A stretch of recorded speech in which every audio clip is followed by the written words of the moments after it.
I hit up my dad for wedding gift money and accidentally sent the request to my aloof childhood neighbor, who also happens to be my boss.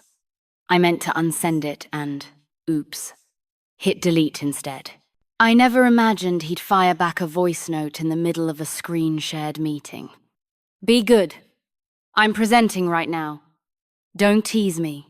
He even played my confession and his doting reply out loud for everyone. Co-workers started flocking over to gossip that the boss must be in love. I swore up and down it couldn't possibly be me. That's when the boss cornered me in the break room and murmured, "Not exactly a coincidence. I came to find you." At a wedding, I asked my dad to spot me the wedding gift money. Only I sent it to my frosty boy next door boss. By the time I realized, I'd already accepted the money and blurted out, "Love you." He paused a beat, then sent a voice note, "Be good. I'm presenting right now, don't tease me." I went dumb. "Send me 500. I'm broke from the wedding gift, hurry." When my dad's 500 came through, I grabbed it and typed 2 quick words, "Love you." The second I saw the note, I froze. The sender wasn't my dad. It was my boss, Jason Smith. I'd searched one character and both contacts popped up. My thumb slipped. Damn. Why on earth would an icy CEO use a gaudy peony prosperity profile pic like a middle-aged uncle? I couldn't figure it out and had no time to.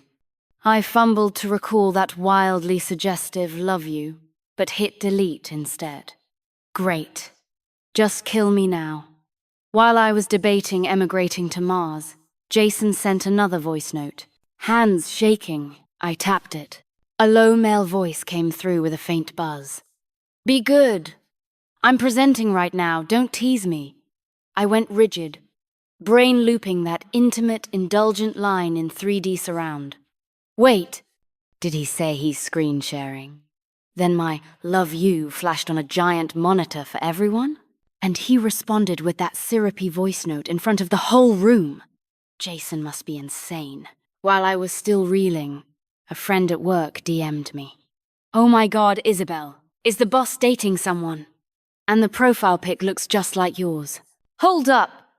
Didn't you say you took leave to attend a wedding? Seeing her about to connect the dots, I rushed in with damage control. Huh? No, not me. I skipped the wedding, just home in bed. Maybe because I've barely spoken to Jason about anything but work in 2 years.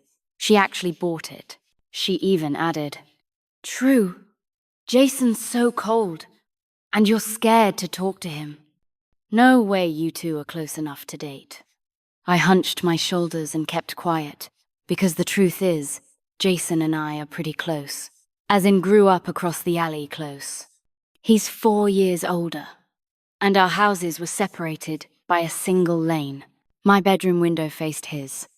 When I was still a fearless little flirt, I loved climbing onto the sill and calling out, "Jason, big brother!" He was already in 6th grade, always bent over homework at the desk by his window. At my voice, he'd glance up, give a blank little wave, then shut the window on me. Yep, he shut it. If it were now, I'd want to crawl into a hole and hide. But I was a clueless kid. The next morning, on the way to the school bus, I trotted at his heels and asked why he'd closed it. Jason slowed to match my short legs and said coolly, "Because you're too noisy." I don't remember exactly how I felt, but I do remember that after that, I spoke to him in a much smaller voice. Then I got older, turned into a timid flirt, and stopped talking to him at all. Just quietly moved my desk to my own window so I could sneak glances while I did homework. Jason's tall and works out broad shoulders, narrow waist. The kind of build that makes you feel safe.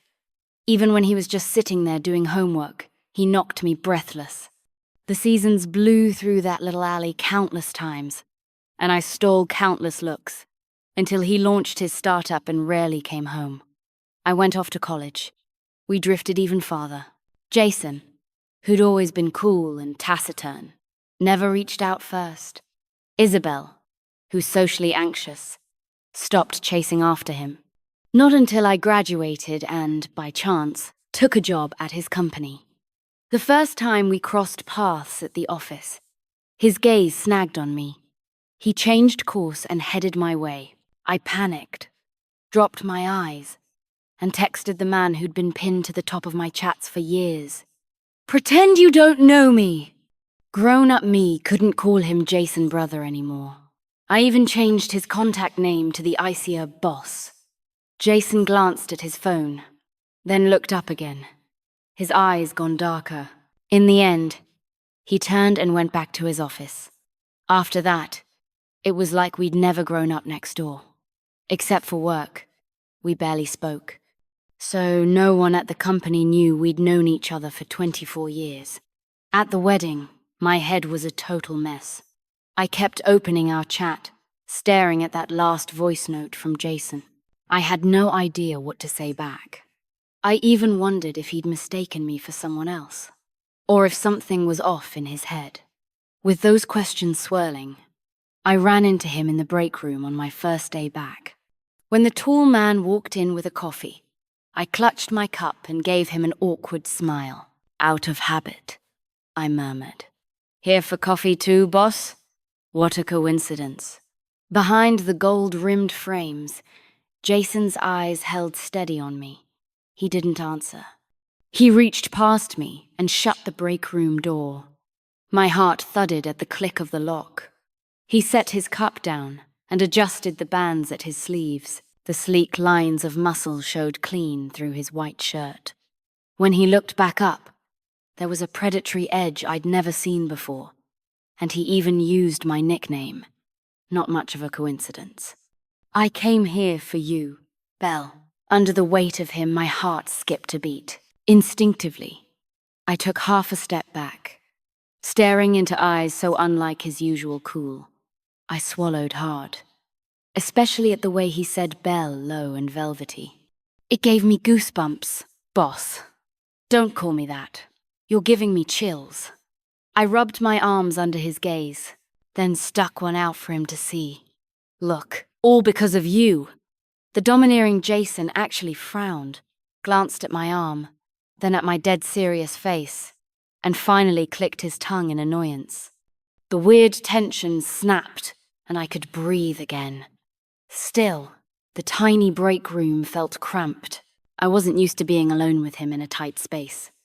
So I seized the chance to slip past. "Boss, could you, I barely got a few words out before he pressed me back against the table's edge, trapping me between the desk and his chest. He was close enough that I could smell the laundry soap on his shirt. I froze, tipping my chin up to meet his eyes, unsure what to do. His gaze was so intense I had to look away straight at his mouth. At the corner of his lips glittered a tiny, clear lip stud. A lip stud he'd gotten because of me. I still remember the summer after senior year, when I got it into my head to copy people online and get a lip piercing. My parents are open-minded, but that one was hard for them. They tried to talk me down. I didn't listen. In the end, they called Jason, who was out of town with his startup. I happened to be mad at him, then he had a girlfriend. Total bombshell. All cool elegance. Nothing like me in my school uniform. I kept my distance from Jason, but when I saw his post in my feed, I couldn't help that lump of frustration in my chest. I didn't bother them like some scheming heroine. I just stewed. If only I'd been born 2 years earlier, maybe I could have stood a little closer to him. When I found out my parents had pulled Jason into it, I was even more annoyed. So when he messaged to ask if I was sure about the piercing, I shot back that I wasn't doing it anymore. I didn't want my stubbornness messing up his life. I chose to behave. Only after he made me promise again and again that I wouldn't get one did he relax.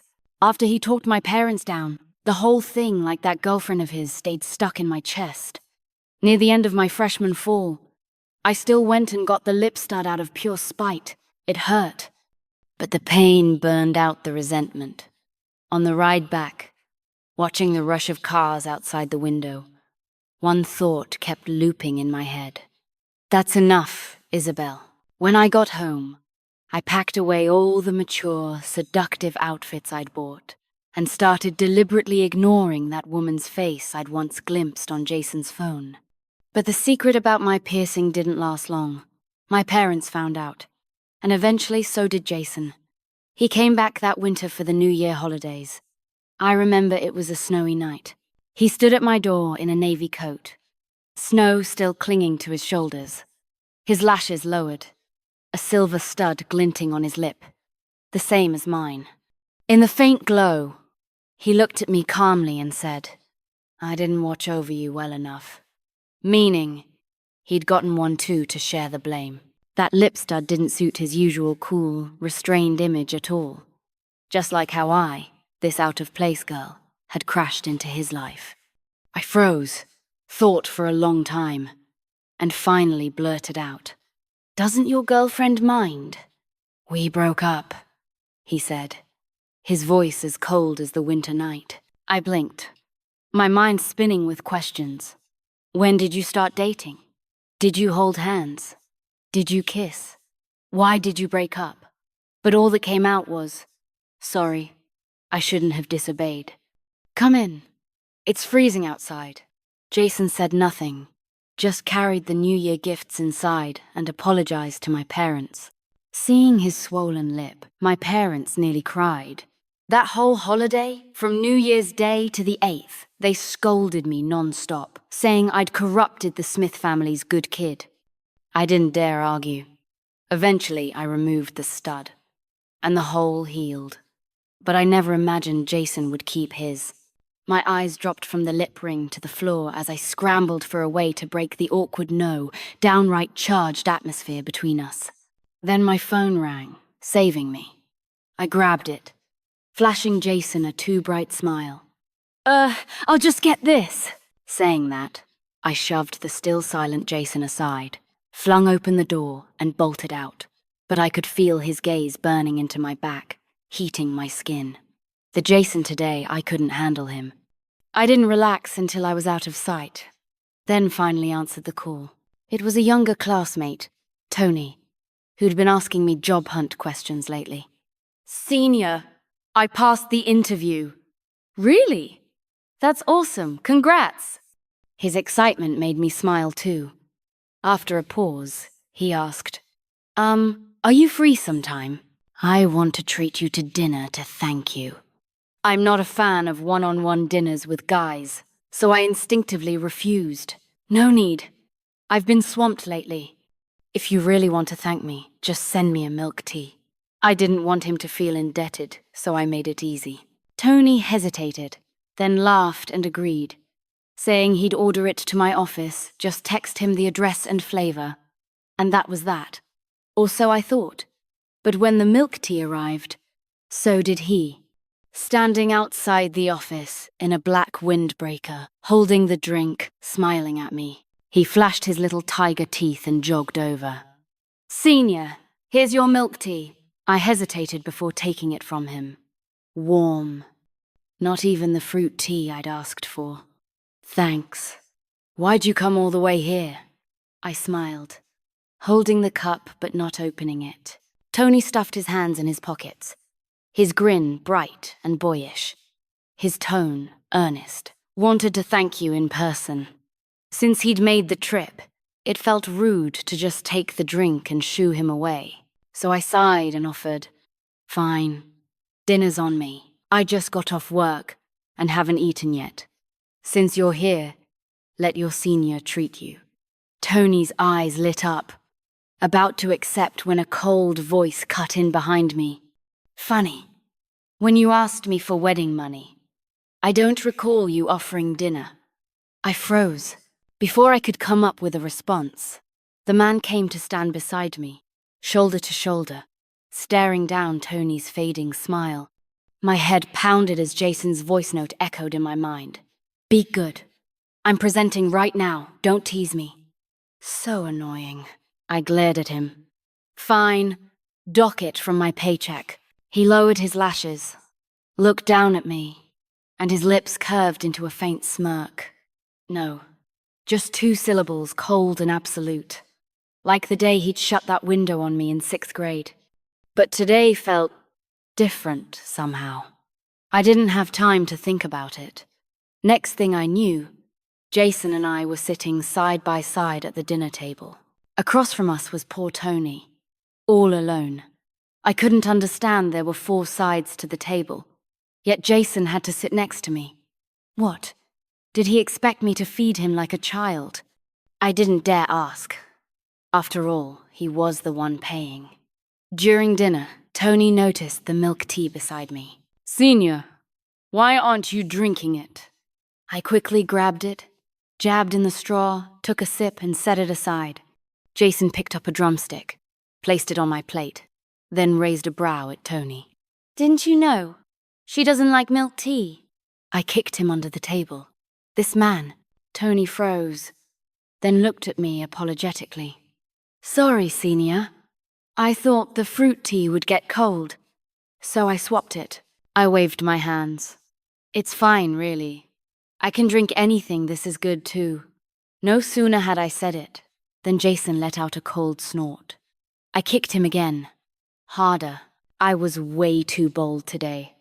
Normally, I'd never dare. But Jason wasn't himself either. Something was off in his tone. I shot him a quick glance, then turned back to comfort poor Tony, whose every emotion was written across his face. He kept saying he was fine, but he looked so dejected that I couldn't help watching him the rest of the meal.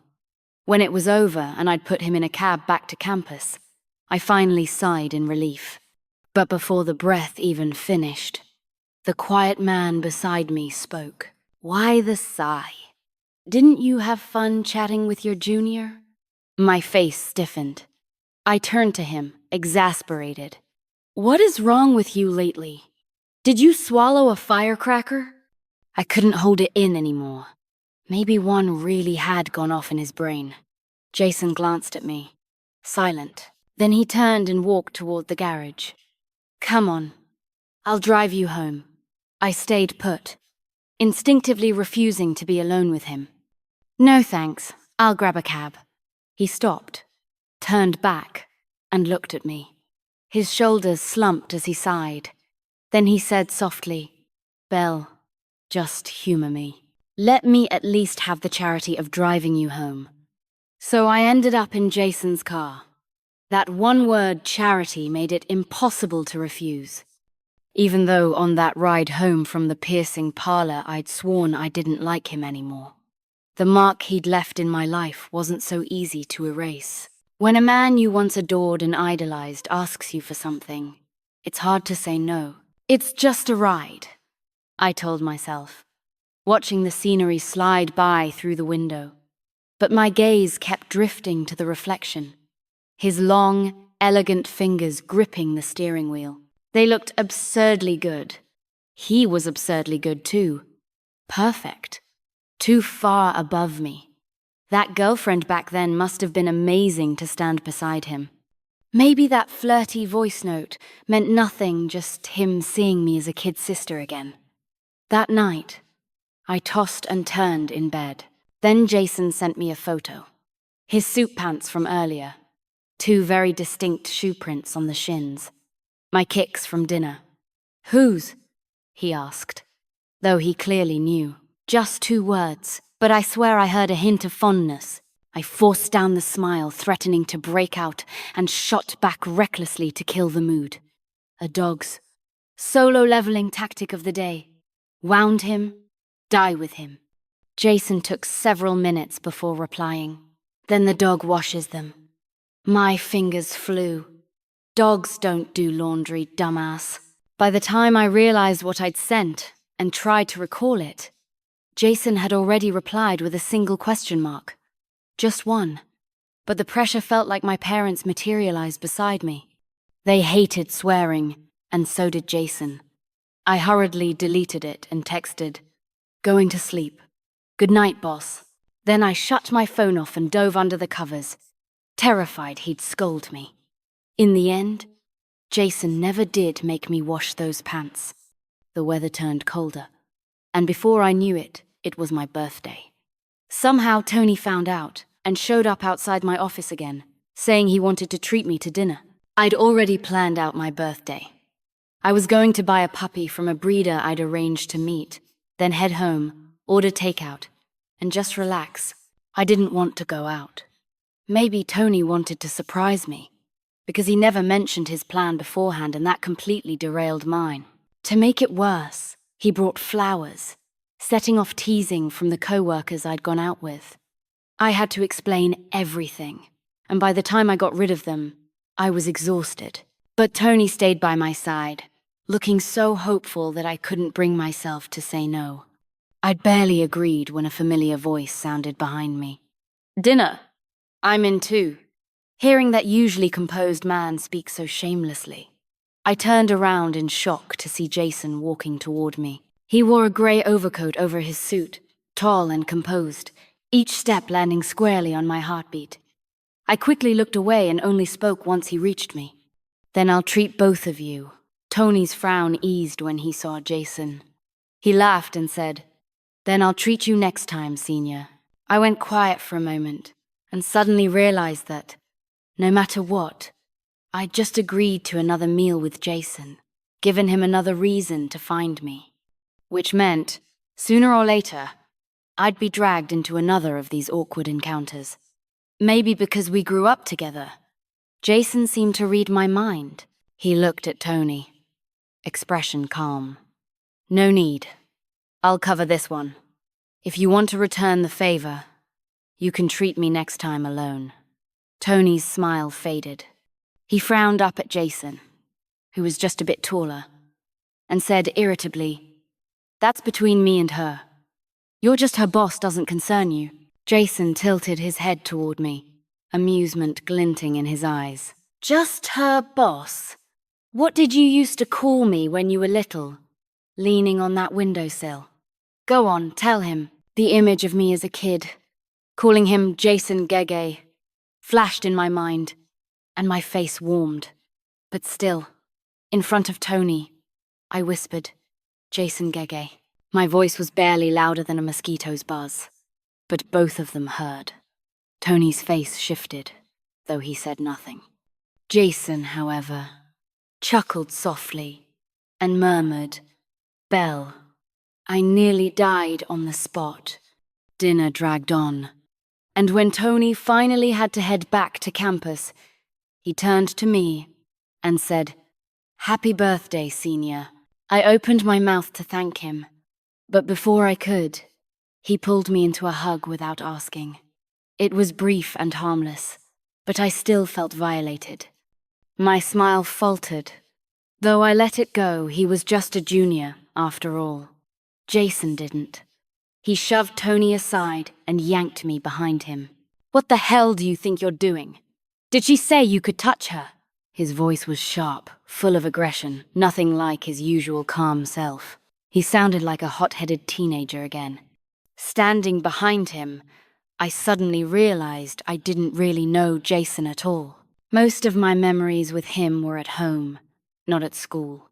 He was 4 years older by the time I was in middle school. He was already in high school.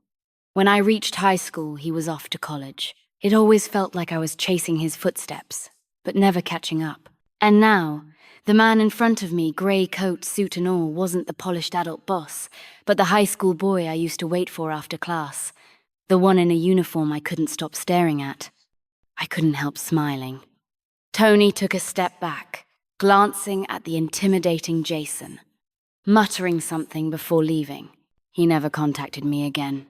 "Next time, stay away from random guys like that," Jason said, sounding like some protective aunt, even though his aura screamed alpha male.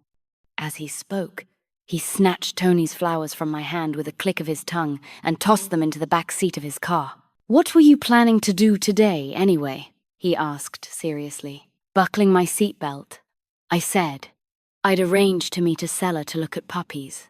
I showed him the address on my phone.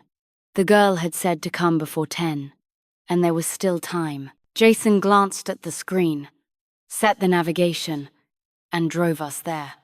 We ended up picking out a male Samoyed. As we left, the girl leaned on her boyfriend and waved us off, smiling. "Your boyfriend's really sweet." I froze, mid-step, ready to correct her. But Jason spoke first. Of course. I went rigid. What did he mean by that? I looked at him and met his gaze, head-on dark eyes steady on mine. I immediately looked away, smiled at the couple, and ducked into the elevator. The whole ride up, my thoughts spun. Why didn't he deny it? Did he mean... No, I couldn't ask. In the end, I stayed silent. Maybe he'd just been too lazy to explain. He drove me home quietly, parked downstairs, and watched as I unbuckled and picked up the puppy crate. I bent down to wave through the window. Thanks. Dinner's on me next time. Jason gave a low, watching me turn away. Neither of us mentioned Tony's flowers. I didn't take them, and he didn't offer. Just as I reached the entrance, I heard a car door open and close behind me. Belle. Jason's voice carried softly, and just then, the first snow of the year began to fall. I instinctively reached out to catch a flake, when I heard him say from a short distance away, "It's snowing." I smiled at him, nodding. Yeah, the first snow this year. We stood there, only a few steps apart, watching each other in silence. I could almost hear the snowflakes melting as they hit the ground. "Happy birthday," he said at last, a faint smile softening his sharp features, like the first hint of spring in the snow. "Thank you," I replied, telling him to hurry home. It was freezing. Instead, he walked up and hugged me. I froze, blurted out, "Random guys like you should stay away from me." Jason blinked, then laughed, flicking my forehead. "I'm not one of them," I yelped, glaring at him, then shoved him back toward the car, ending the dangerously sweet moment by force. I wasn't sure what he really felt, and I was terrified to hear him say, "You're like a sister to me." So I ran. Better that than risk my heart breaking all over again. But just 2 days later, I got my answer because that elegant ex-girlfriend came back. All she had to do was stand next to him, and I immediately shrank. Oh my God, was that the boss's girlfriend just now? She's gorgeous. Yeah, she's got that classy vibe so different from us office drones. Listening to my co-workers gossip, I couldn't help glancing toward the office. Jason had just brought her in alone, the two of them. My fingers twisted my shirt buttons as 2 words flashed through my mind. Envy, jealousy, but there was nothing I could do. All I could control was my work. I stared at the document on my screen but couldn't focus on a single word. I wanted to storm into Jason's office, right in front of her, and demand to know why he hadn't denied being my boyfriend that night. But I didn't dare. While I was stewing, a coworker dropped a file on my desk, asking me to get Jason's signature. I shot out of my chair like a spring, grabbed it, and marched to his office. "Boss, need your signature," I shouted at the door, trying to sound bold. It startled them both inside. Jason looked up, chuckling. "Full of energy today? Come in." I pressed my lips together, unsure how to recover from my own stupidity. So I just placed the file on his desk and sneaked a look at the stunning woman opposite him. She was looking at me too. "You're Isabel?" she asked suddenly. Before I could answer, Jason's voice turned cold. "Cindy, you're here to talk business.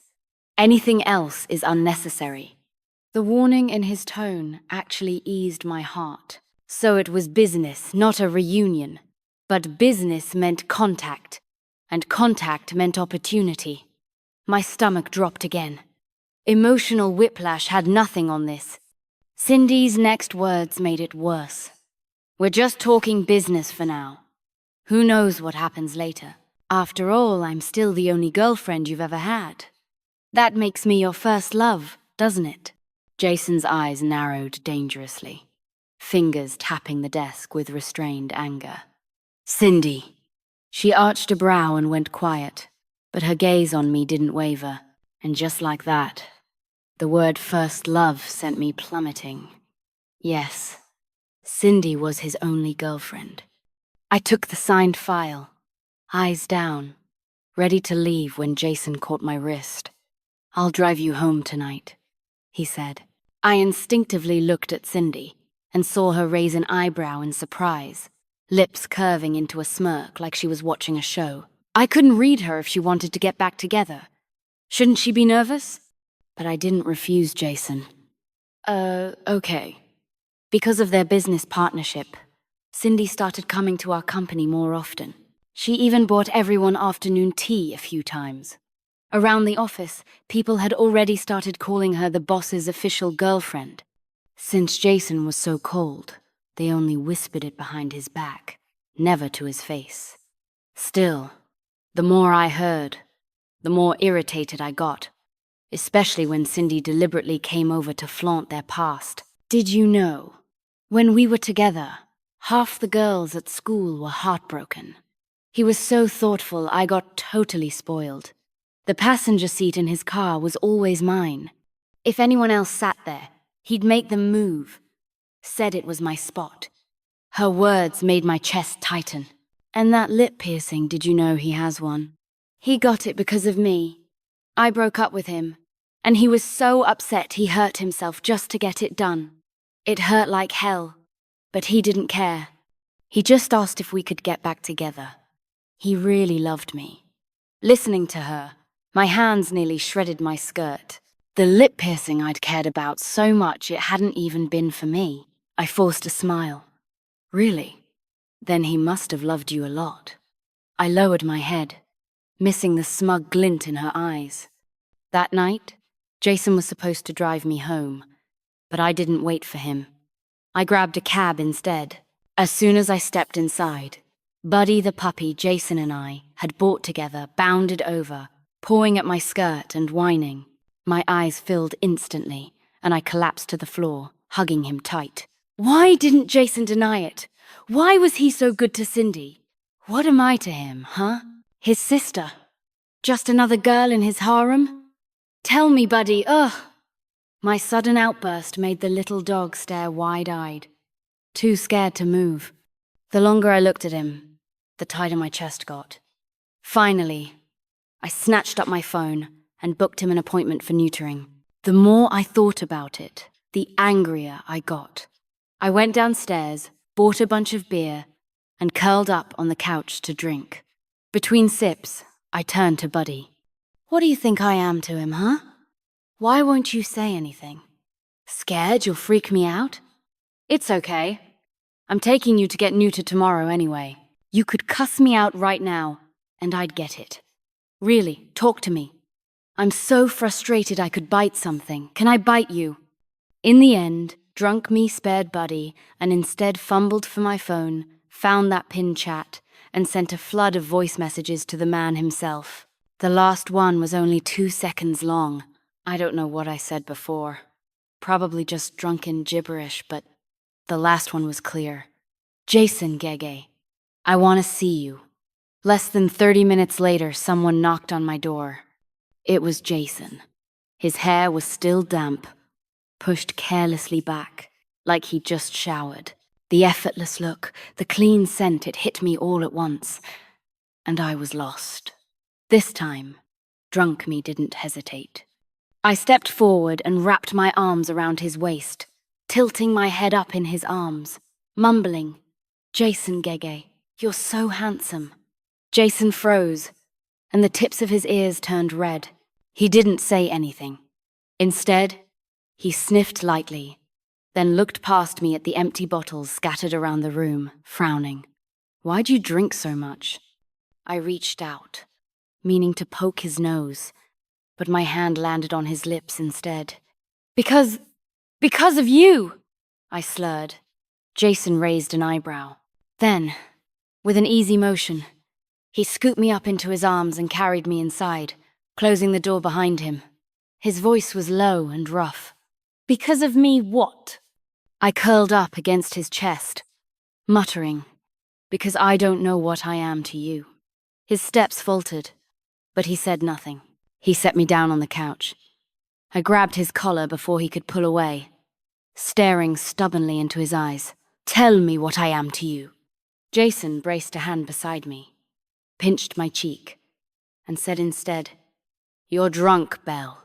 I blinked, and suddenly that saying popped into my head: when someone dodges the question, that's your answer. The thought hit, and I started crying, loudly. Buddy, half asleep beside the couch, jumped up in terror. Jason had never looked so flustered in his life. He scrambled for tissues, wiping at my tears and telling me not to cry. But I was too upset. I pointed at him and sobbed. "I booked you an appointment for neutering." Jason froze, then stared at my tear-streaked face, caught between laughter and disbelief. "Well, aren't you bold?" I thought he didn't believe me and started fumbling for my phone to prove it, but couldn't find it. That just made me cry harder. I threw myself into his arms, wailing, "I don't care! Tell me what I am to you. If you don't, I'll neuter you myself." Jason lost his balance and sank to the floor, one arm around me to keep me from falling. I lay sprawled against his chest. Hearing his low chuckle rumble beneath my ear, it was actually kind of nice. "Didn't we already agree when we bought Buddy?" he said, rubbing my head. My drunk self blinked up at him. "Agree to what?" "That I'm your boyfriend," he said. "You're as slow as a pig sometimes." I froze, then thumped his chest with my fist. "You're the pig." He fell back, laughing helplessly. "That's not the point, idiot!" I collapsed against him, half asleep, murmuring, "I know you said you're my boyfriend." The next time I opened my eyes, it was noon. The smell of food woke me. My tiny rental only had one bedroom and a small kitchen, and when I turned my head, I saw Jason there, holding a bowl of porridge. I stared, stunned, half convinced I was dreaming. But then the fragments of last night came rushing back. Yep, I'd blacked out, which meant horrified. I yanked the blanket up to hide half my face. In a muffled voice, I called out to Jason, who was fixing Buddy's lunch. "Boss, I'm awake." He turned toward me. "You're awake? How about sober?" I nodded under the blanket.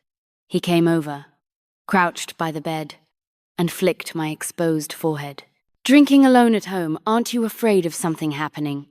"Ow, that hurts," I pouted, peeking at him. "Didn't I call you over?" Jason chuckled. "Then tell me, who am I?" The memory of last night made my face flame. "Still," I mumbled clearly, "Jason Giggy." "And," he pressed, for once not letting it go. I blinked, then smiled. "My Jason Gege." His features softened. He ruffled my hair and told me to get up for lunch. I obediently crawled out of bed to wash up.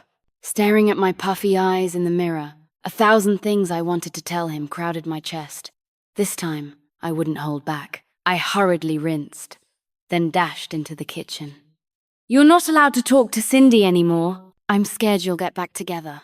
Jason stood there in my pink apron, stunned for a second, then laughed softly. "Okay, I won't talk to her." Hands on my hips, I pushed on. And you haven't even confessed to me yet." His grin widened.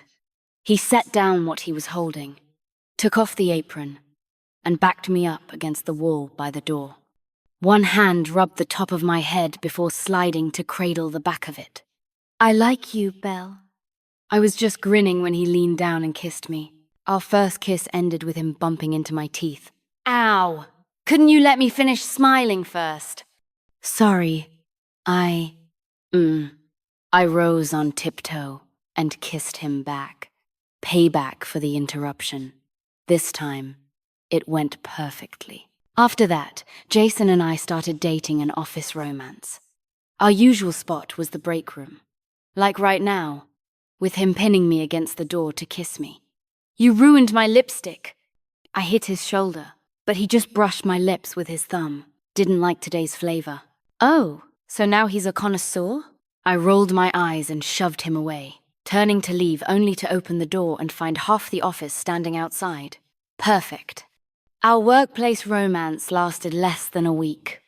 We weren't eavesdropping. I swear it's just, you two are kind of loud. Hearing my co-workers, I covered my face in mortification and bolted back into the break room, shoving Jason out behind me.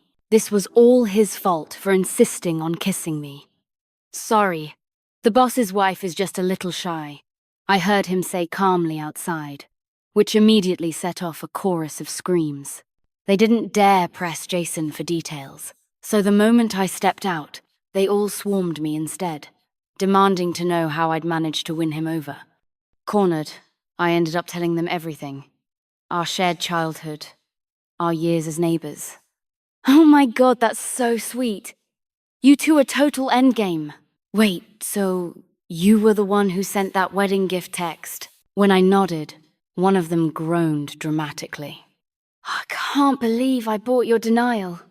I missed the juiciest gossip ever. Tragic.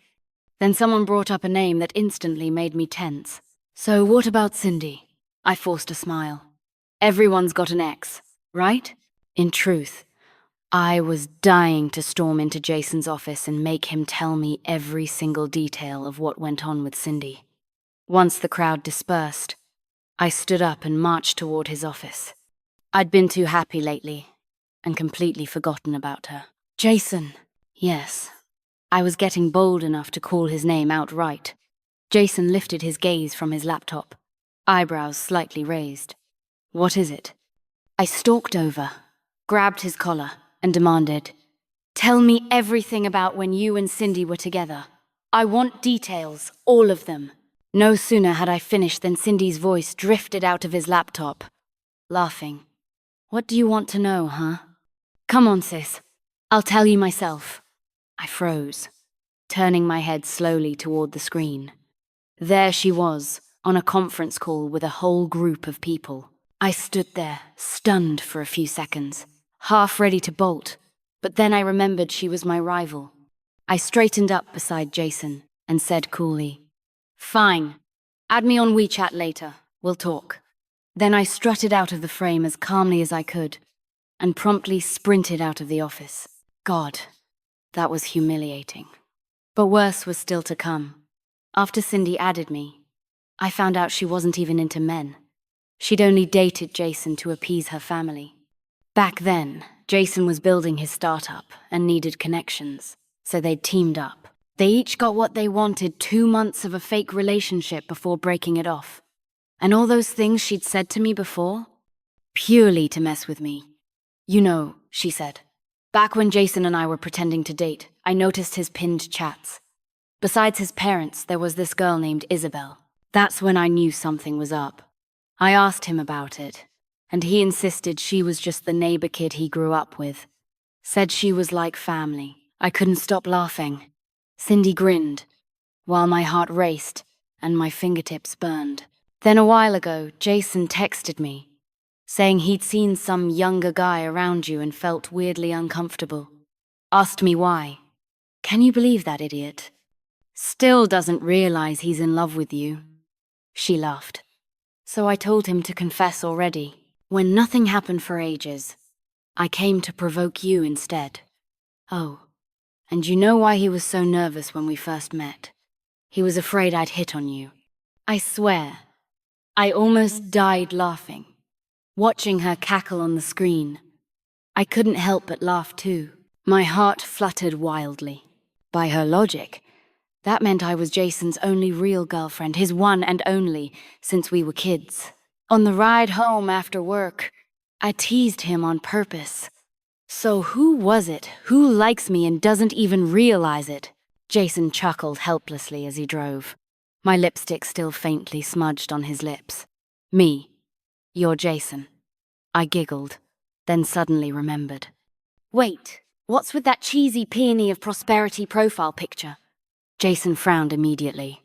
Cindy's idea. She said that tacky avatars like that are popular with young people. Told me to use it to get closer to you. I burst out laughing. Honestly, Cindy had nailed it. If his avatar hadn't looked so much like my dad's, I might never have texted him in the first place. Smiling, I said solemnly, "Comrade Jason, we owe Sister Cindy a fancy dinner." Jason laughed and agreed. That New Year, when Jason and I showed up hand in hand at my family's house, both families were stunned. My mom even blurted, "Jason, that's not how you hold a child's hand." Yeah, none of them believed we were together until Jason explained it, seriously and repeatedly. Then came the family tug-of-war over whose house we'd have New Year's dinner at. The Smiths won. That night, Jason actually swapped his invisible lip stud for a silver one. My parents spotted it and immediately scolded me again at the dinner table, furious. I retaliated under the table with 2 quick punches to Jason's thigh. But soon everyone got distracted by Jason's impromptu party trick, making water dribble through the piercing.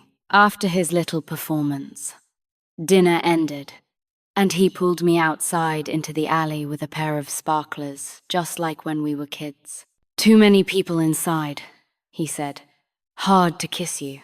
I wrapped my arms around him, laughing into his loving gaze. The silver lip stud gleamed against his calm, refined face. So out of place and yet so him. I touched it lightly, smiling. "You know, I never thought I'd actually end up with you. I always felt like this lip stud, like I didn't belong in your world." Jason lowered his gaze, eyes soft. "When I heard you'd gotten one, I couldn't believe that the girl who once cried over piercing her ears had the guts to pierce her lip. I wondered if it hurt, so I tried it myself. It hurt like hell, but once I got used to it, every time I saw it, I thought of you." Jason cupped my face. "I owe you an apology. I'm sorry, Belle. You're not loud at all. Without your voice around me every day, I can't stand it." I blinked, thinking of the day he'd coldly said, "Because you're too noisy," and now hearing him say he couldn't live without it. I burst out laughing. Rising on tiptoe, I pressed my forehead to his, resting my hands over his. "Idiot. Since you're being so sincere, your punishment is never leaving me for the rest of your life." Jason brushed his forehead against mine and smiled. "Deal." Then he pulled me into his arms. "Belle, you're the one thing my life can't be without. We fit perfectly, you and I."